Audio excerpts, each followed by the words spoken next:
Action committee मदारस के तलबा हों, चाहे वो स्कूल के हों, यूनिवर्सिटी के हों, कॉलेज के हों, इन तमाम तलबा के हुकूक़ की जंग जो है ना वो इंशाअल्लाह ताला ये कमेटी लड़ेगी।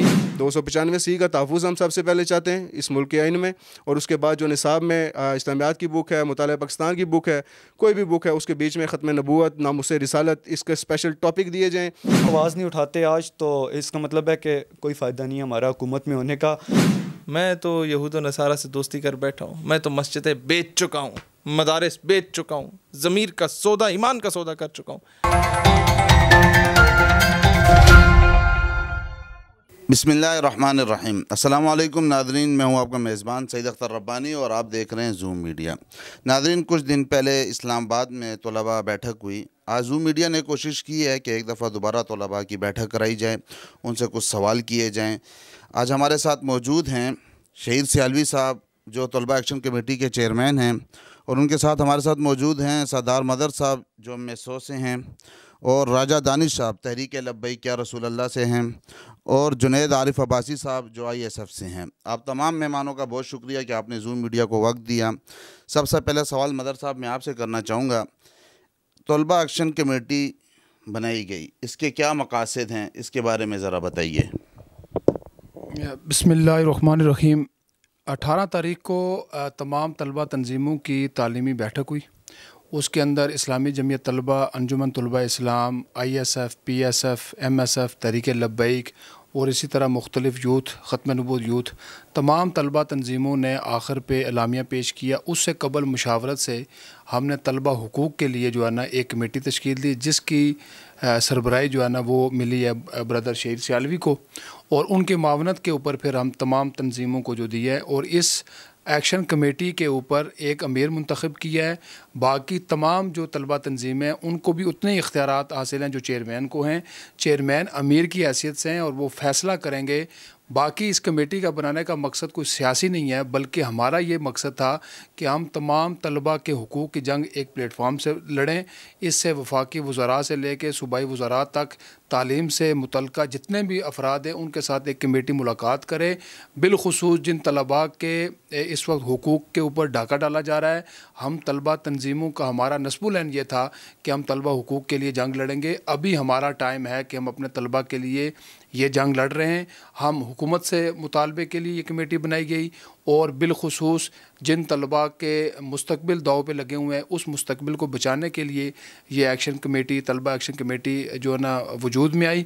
और इसके साथ साथ जो मदारस के तलबा हैं जिसकी बात नहीं की जा रही, लाखों की तादाद में हैं जिनके इस दफ़ा पेपर भी नहीं हुए और अभी तक 1 माह हो गया है, उनकी बात भी नहीं की जा रही, और SOPs के तहत मदारस को खोलने की बात भी नहीं की जा रही।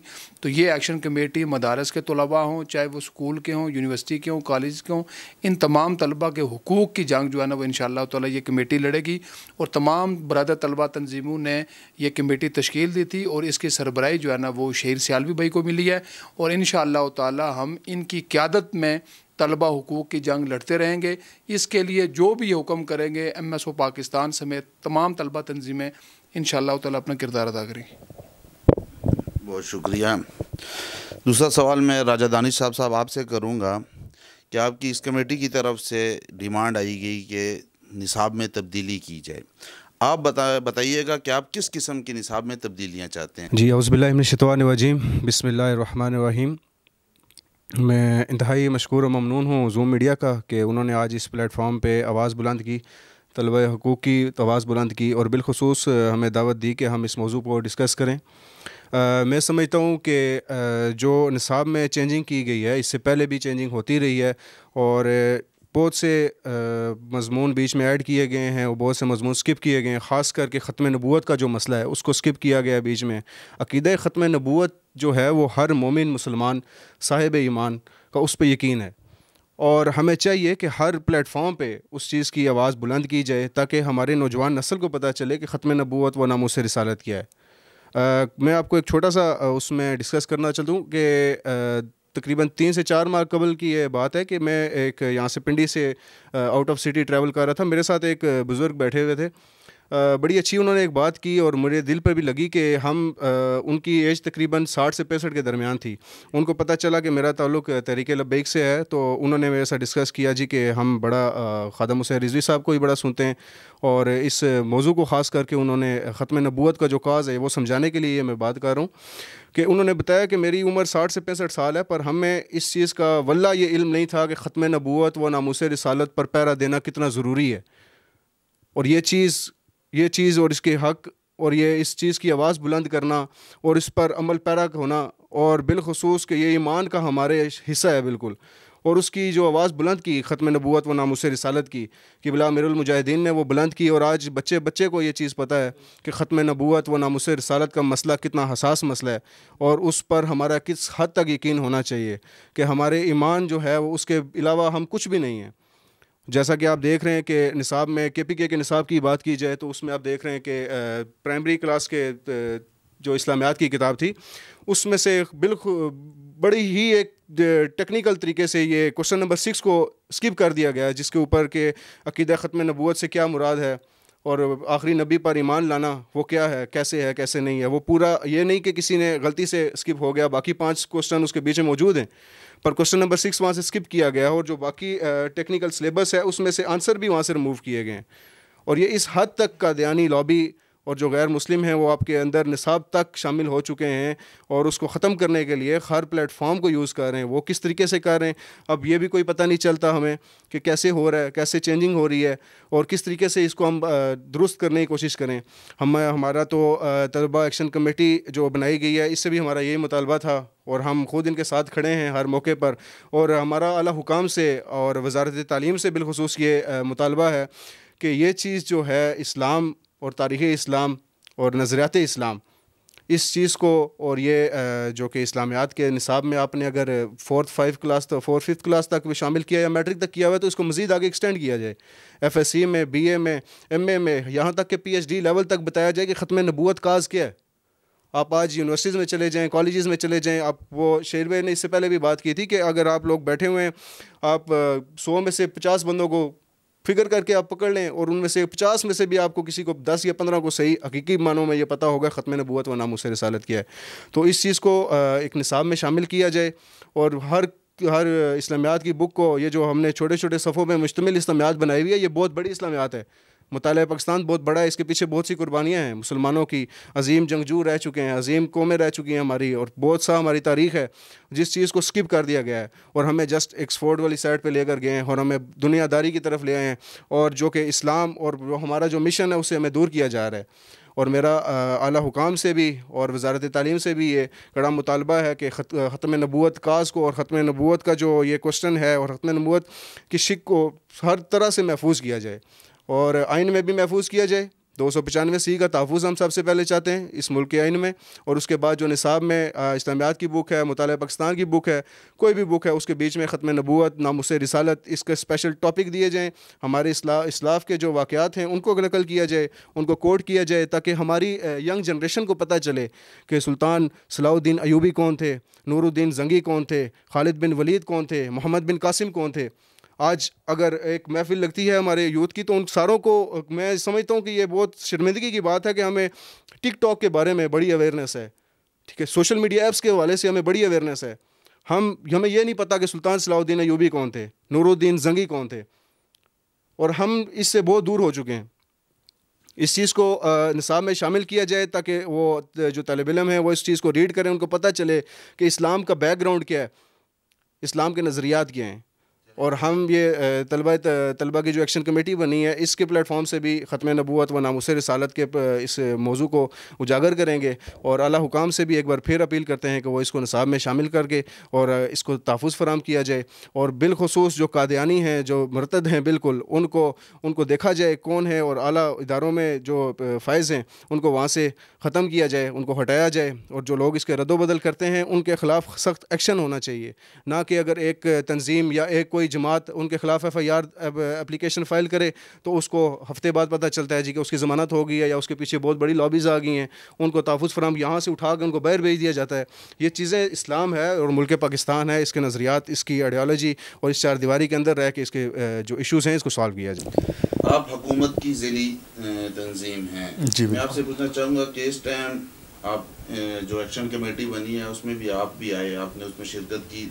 अब आप हुकूमत के साथ हैं कि अपने इन भाइयों के साथ हैं, और अब तक आपने इसके लिए क्या कोशिश की है? देखिए जी, बिस्मिल्लाहिर्रहमानिर्रहीम, सबसे पहले आपका शुक्रिया, आपने मुझे यहाँ पे दावत दी और बोलने का मौका दिया। 18 तारीख को जब ऑल पार्टी स्टूडेंट कॉन्फ्रेंस हुई उसमें मैंने शिरकत की, और आज से पहले आपने देखा होगा कभी किसी ऑल पार्टीज कॉन्फ्रेंस में हुकूमती पार्टी बहुत कम शिरकत करती है, क्योंकि उसमें अपोजिशन का बहुत ज़्यादा प्रेशर होता है हुकूमती पार्टी पे। चूँकि मैं ख़ुद एक स्टूडेंट हूँ, मुझे ख़ुद उन मुश्किलात का सामना है जो सारे स्टूडेंट्स को है। इस टाइम जो कोरोना की वबा में हर स्टूडेंट को एक मुश्किल है कि काफ़ी सारे पॉइंट्स हैं, जिस तरह के सबसे पहले ऑनलाइन क्लासेस।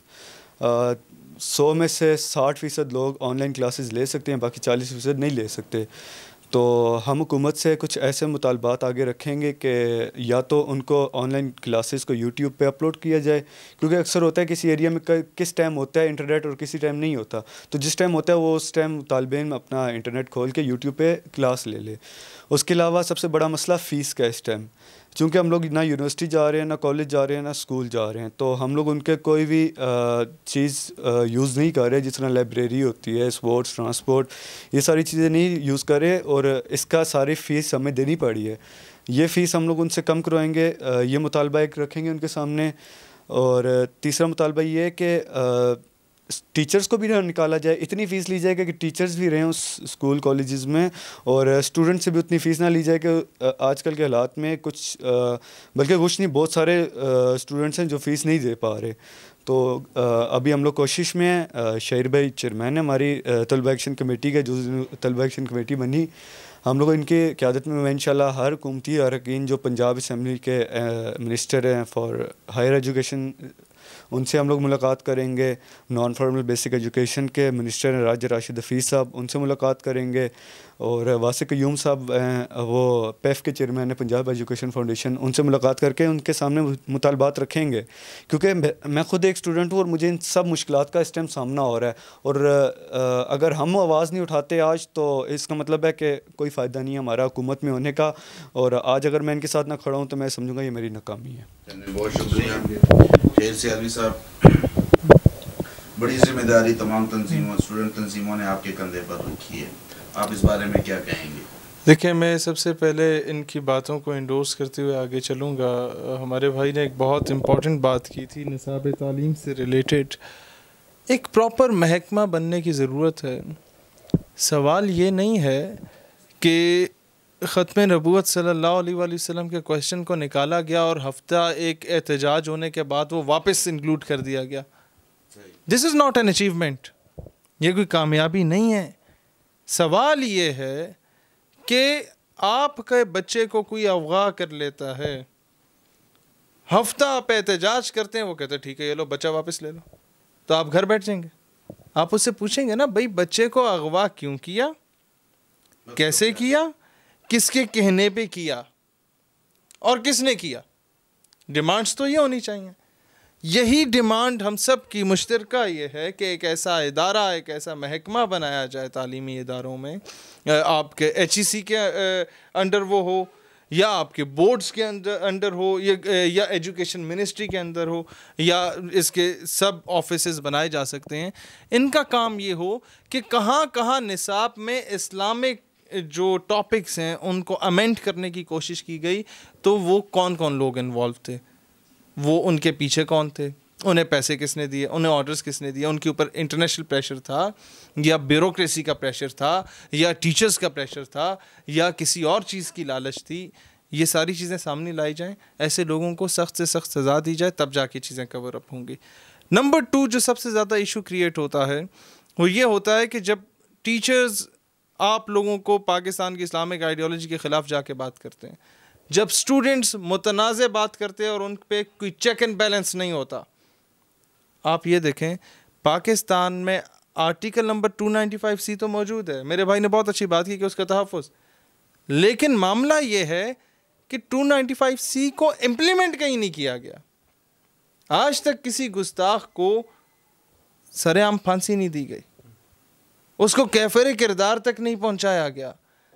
तो बात यह है कि फैसलाबाद था, कोई वाक़या मशहूर है कि वहाँ पर चोर आते थे, लोगों को बाद में चोरी के बाद कत्ल करके चले जाते थे। तो लोगों ने एक बार उन्हें पकड़ लिया, पुलिस के हवाले किया। 6 महीने बाद फिर आ गए, लोगों ने फिर पकड़ा, फिर पुलिस के हवाले किया। वो फिर आए, लोगों ने पकड़ के मार मार के उन्हें बिल्कुल जानी फानी से कूच कर गए। अब कसूर क्या उन लोगों का है जिन्होंने कानून हाथ में लिया, या कानून नाफिज करने वाले लोगों का है? सवाल आप पे और पब्लिक पे। मशल खान जैसे इंसिडेंट जो अब्दुल वली खान यूनिवर्सिटी में पेश आते हैं, लोग कानून हाथ में क्यों लेते हैं?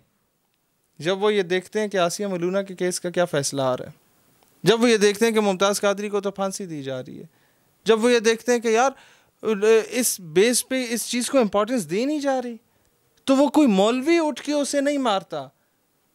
अवामी नेशनल पार्टी, एक लिबरल पार्टी का student organisation Pakhtun student federation का बच्चा मारता है। पाकिस्तान तहरीक इंसाफ जो एक मॉडरेट पार्टी है, उसका इंसाफ स्टूडेंट फेडरेशन का नौजवान उठ के मारता है। क्यों? क्योंकि उनके दिल में कहीं ना कहीं ईमानी हरारत मौजूद होती है। पॉलिटिकल डिफरेंसेस असाइड, हजूर के इश्क की तरफ हम सब में मौजूद है, तभी हम लोग इकट्ठे बैठे हैं। तो वो चीज़ क्यों लोगों को कानून हाथ में लेने पे मजबूर करते? क्योंकि कानून पे इम्प्लीमेंट नहीं होता। एक पिंडी का ही एक बड़ा अच्छा हमारे दोस्त हैं, उन्होंने एक शेर लिखा था कि इंसाफ ना मिला होगा उसको फिर किसी दर से, यूं ही कोई तौहीन अदालत नहीं करता। नंबर 3, जो आपने बात की कि इसे बनाने का मकसद, मैं बहुत सिंपल सी बात करना चाहता हूँ। इससे पहले भी ऑल पार्टीज़ कॉन्फ्रेंस होती रही। मुझे खुशी इस बात की थी कि जो MSO ने ऑल पार्टीज़ कॉन्फ्रेंस कराई, उसमें सारे नज़रियाती लोग बुलाए थे, चाहे किसी भी पॉलिटिकल पार्टी या रिलीजियस ऑर्गेनाइजेशन से एफिलिएशन है उनकी, उन सब की लो एक ही जगह से लगी हुई थी। नगमा हिंदी सही, लय तो हिजाजी है मेरी। उनका ये वही बात है कि मर्द हुर मुहकम ज़ विर्द ला तखफ, माँ बमीदा सर बजेबू सर बकफ, कि मैं तो सर को जेब में लेके छुपा के फिर रहा होता ना, वो सर बकफ फिर रहा होता है, ये वो मर्द हुर होता है। क्यों? माँ कलीसा दोस्त, माँ मस्जिद फरोश, मैं तो यहूद नसारा से दोस्ती कर बैठा हूँ, मैं तो मस्जिदें बेच चुका हूँ, मदारिस बेच चुका हूँ, ज़मीर का सौदा, ईमान का सौदा कर चुका हूँ। लेकिन वो मर्द हुर, वो जब मैं रात की तारीकी में ख्वाब गफलत का शिकार होता हूँ, उसमें सोया होता हूँ, ऊज़े दस्ते मुस्तफ़ा पैमाना नोश, उसे तब बारगाह नबवी से पैमाने आ रहे होते हैं कि तैबा से मंगाई जाती है, सीनों में छुपाई जाती है, ये इश्क की मैं सागर से नहीं नज़रों से पिलाई जाती है।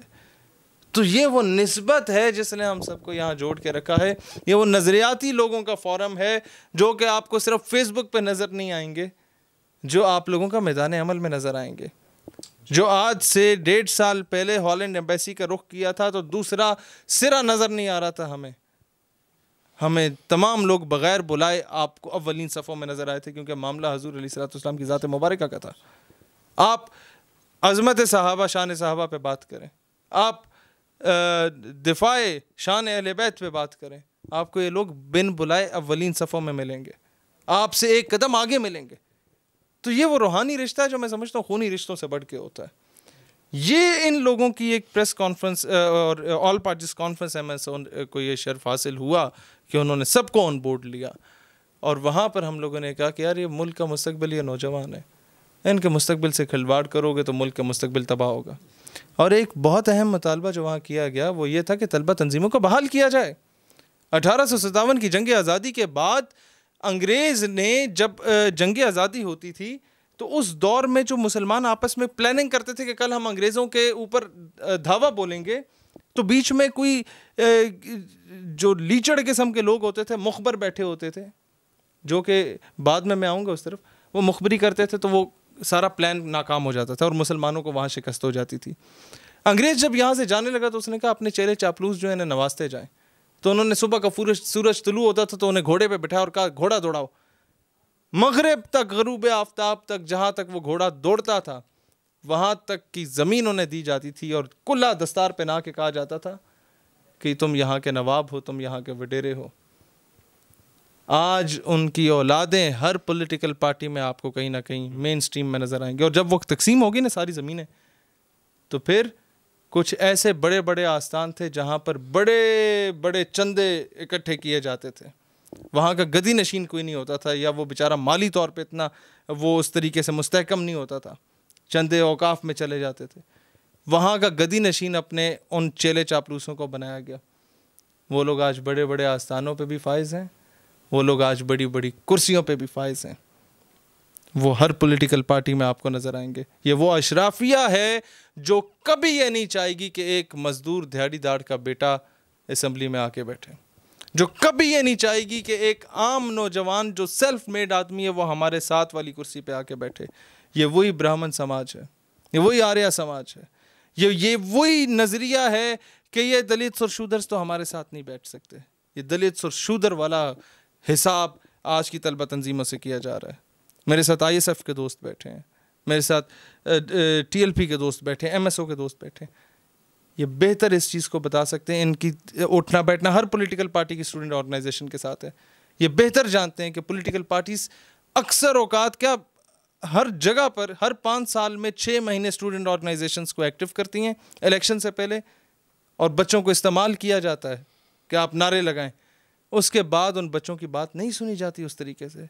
चाहिए तो ये था कि इनको मेन स्ट्रीम में लाया जाता, चाहिए तो ये था कि इनकी बात को सुना जाता, क्योंकि इनमें जो पाकिस्तानियत का जज्बा है वो शायद उन लोगों को नहीं है जिन्होंने मुल्क के राज बेचे हैं, जिन्होंने कौम की बेटियों को बेचा है, जिन लोगों ने खालिस्तान की लिस्टें प्रोवाइड कर दी थी। ये मैं हर पॉलिटिकल पार्टी और हर किस्म की एलीट की बात कर रहा हूँ। ये बातें, ये अपने मुल्क के नज़रियाती हदूद का दिफा ये नौजवान कर सकते हैं। ये तलबा तंजीमें बहाल हों और एक यूनिवर्सिटी में भी इलेक्शन हो तो 6-7 तंजीमों का 2-2 नुमाइंदे जनरल सेक्रेटरी और नाजिम के लिए जब खड़े होंगे तो आप एक तालीमी इदारे से 14 लीडर्स दे रहे हैं। आप हर पॉलिटिकल पार्टी को उठा के देखें, आपको शेख रशीद एक अपनी आइडेंटिटी के साथ नज़र आएगा। क्यों? क्योंकि स्टूडेंट पॉलिटिक्स में था। जावेद हाशमी, डॉक्टर ताहिरुल कादरी, आपको ख्वाजा साद रफ़ीक, आपको इसके अलावा परवेज़ रशीद। हर पॉलिटिकल पार्टी में अगर कोई मेन बंदे मेन स्ट्रीम में है, एहसन इकबाल या बाकी लोग, वो स्टूडेंट पॉलिटिक्स से उठ के गए, तब उनका नाम है। बाकियों को तो बोलना भी नहीं आता, वो तो डर रहे होते हैं, कांप रहे होते हैं कि अभी हमें तकरीर का मौका ना दिया जाए। अब इन सब से मुझे नज़रियाती या सियासी इख्तिलाफ है, लेकिन बात यह कि जमात इस्लामी बिल्कुल ज़ीरो पे पहुँच गई थी मुनव्वर हसन के दौर में, और उसे दोबारा पीक पे सिराजुल हक ने पहुँचा दिया, अपने पुराने उरूज की तरफ, काजी साहब के दौर की तरफ। क्यों? क्योंकि सिराजुल हक was a self made person. वो टोपी उल्टी पहनता था कि उसकी जूती फटी होती थी और वो माँ के पास जाके कहता था मुझे नए जूते दे दो। उसने कहा नहीं, टोपी उल्टी पहन लो कि लोग तुम्हारे जूतों की तरफ नहीं देखेंगे, टोपी की तरफ देख के कहेंगे कि यार टोपी क्यों उल्टी पहनी हुई है, टेढ़ी क्यों पहनी हुई है। सेल्फ मेड लोग। अब हम देखते हैं कि तलबा तंजीमें जितनी भी हो ज़्यादातर एहतजाज की तरफ जा रही हैं। कोई भी शुरू होता है, तमाम तलबा तंजीमें जो है ना वो एहतजाज की तरफ। इसकी क्या वजह है? एक शेर में बता दूं, ये और तरह से बात ही नहीं सुनते। मैं क्या करूं, मुझे मजमा लगाना पड़ता है। मजमे लगाने के शौकीन हो गए? तो शौकीन नहीं, मैं क्या करूं, मुझे मजमा लगाना पड़ता है। बात यहाँ पे ख़त्म है कि मेरे पास और कोई सलूशन ही नहीं रहा ना। मेरे पास क्या, मैंने आपका दरवाज़ा खटखटाया, मेरी बात सुने, आपने किसी अहले बहले को, छोटे अफसर को भेज दिया, वो मुझे कहता है कि जी आप, मेरा तो इख्तियार नहीं है, हम क्या करें। हम आपके चेयरमैन के पास गए, उसने कहा जी हमारा इख्तियार नहीं है। हम आपके इंतज़ामिया के पास गए, हमारा इख्तियार नहीं है। भाई इख्तियार है किसका?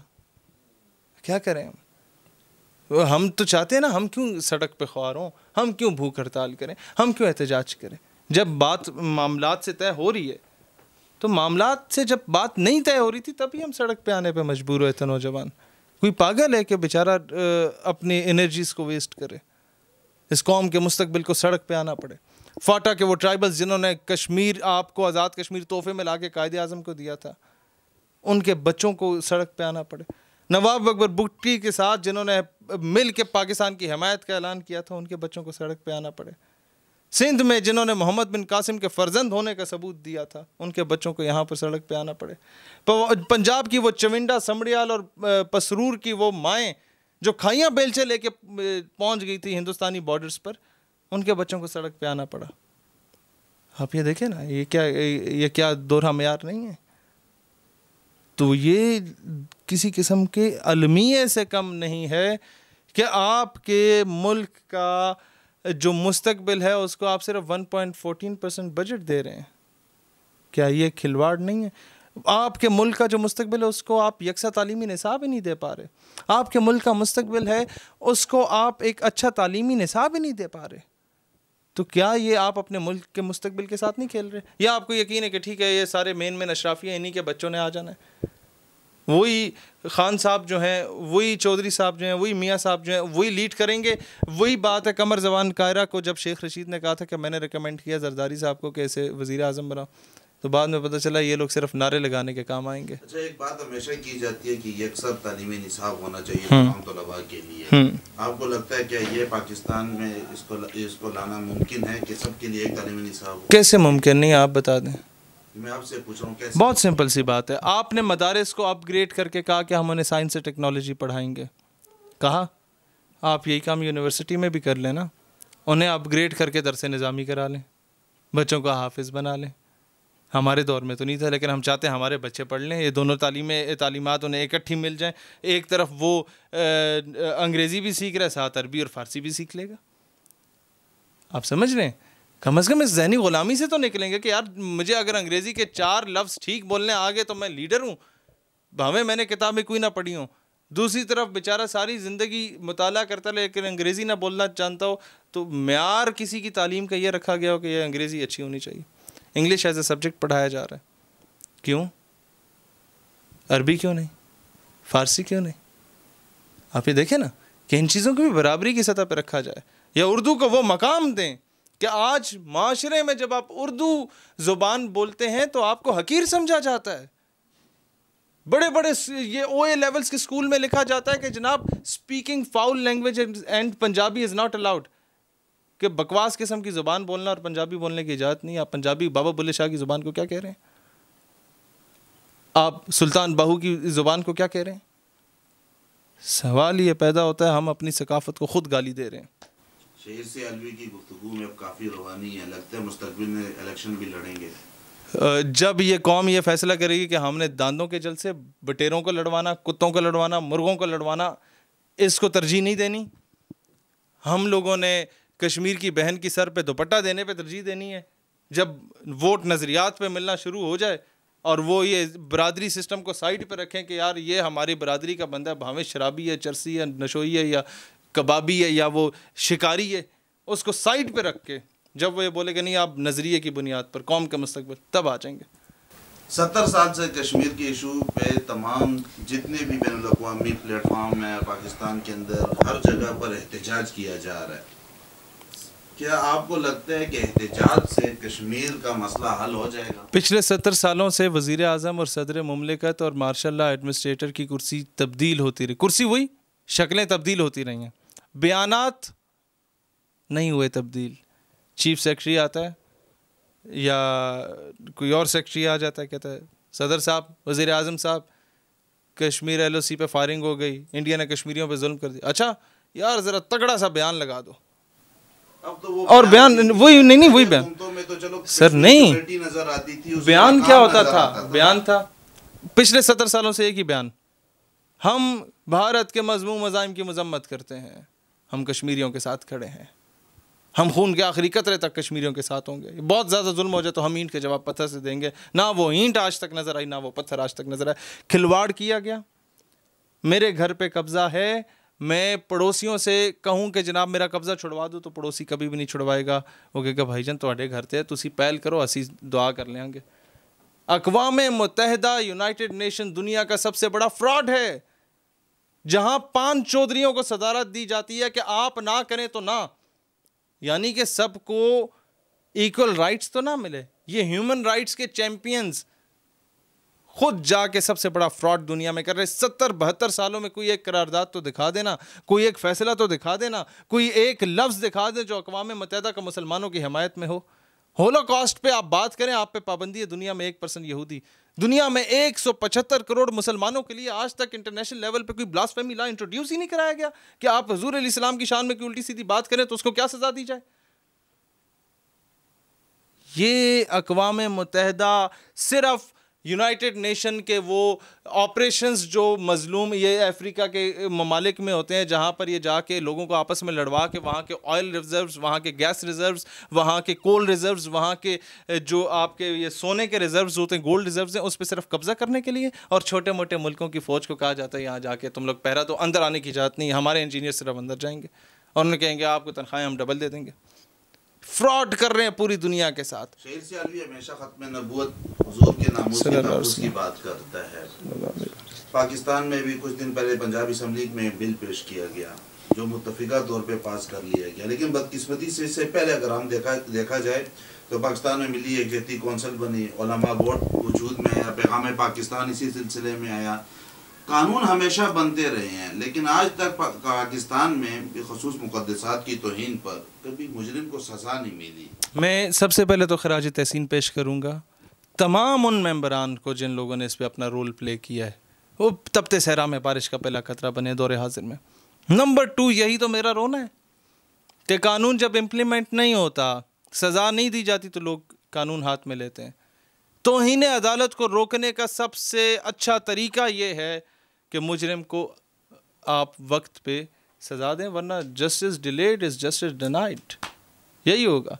फिर वही मामला होगा कि आपको चंद टकों के एवज़ कौम ये आपको ये बाहर भेजना पड़ेगा बड़े बड़े गुस्ताखों। इसमें एक सवाल ऐड करना चाहूँगा कि अभी आपने कहा, मुबारकबाद देता हूँ, इसमें उन्होंने ये शर्त रखी है कि उलमा बोर्ड जो है वो देखेगा कोई भी तब्दीली करनी होगी, और उलमा बोर्ड की संजीदगी का ये आलम है कि उनके जो चेयरमैन है वो खुद एक बहुत ज़्यादा मुतनाज़ा शख्सियत हैं। इसके बारे में आप क्या? देखिए, मैं एक बहुत सिंपल सी बात करना चाहूँगा। उलमा इस वक्त तमाम स्कूल ऑफ थॉट्स के जो हैं उनको ऑन बोर्ड लेने की ज़रूरत है, और ऐसे उलमा जिनको उनके अपने स्कूल ऑफ थॉट्स भी तस्लीम करते हों।